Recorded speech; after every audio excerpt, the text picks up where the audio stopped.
Saulė ir mėnulis. Seniai, seniai, kai dar žmonių nebuvo, gyveno Saulė ir mėnulis. Gyveno šviesioje pilyje ir vienas kitą labai mylėjo. Begyvendami susilaukė ir gražios dukters. Dukteriai davė Žemės vardą. Daug metų Saulė ir mėnulis gražiai gyveno, bet vieną dieną ėmė ir susipyko. Tu tokia karštuolė, kad aš negaliu su tavim gyventi. Sako mėnulis. Jeigu nekeisi savo būdo, aš tave pamesiu. O tu toks šaltas kaip ledas. Jei toliau toks būsi, mudu negalėsime gyventi. Galim skirtis. Ėmė pykti mėnulis. Bet duktė liks pas mane. Ne, dukters aš tau nepaliksiu.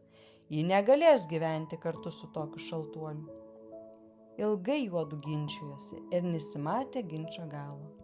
Pagaliau nutarė prašyti Perkūno, kad surastų teisingą sprendimą. Šis išklausęs mėnulį ir saulę sugriaudėjo. Abudu kalbat niekus, bet jeigu taip norit, skirtis, skirkitės. Tik jūsų duktė žemė negali priklausyti nei vienam. Todėl bus taip. Saulė saugos jųdviejų dukterį dieną, mėnulis naktį. Suprato abu, kad Perkūno sprendimas teisingas ir šventai vykdo jį.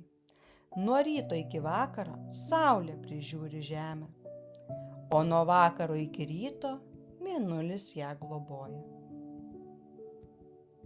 Pabaiga.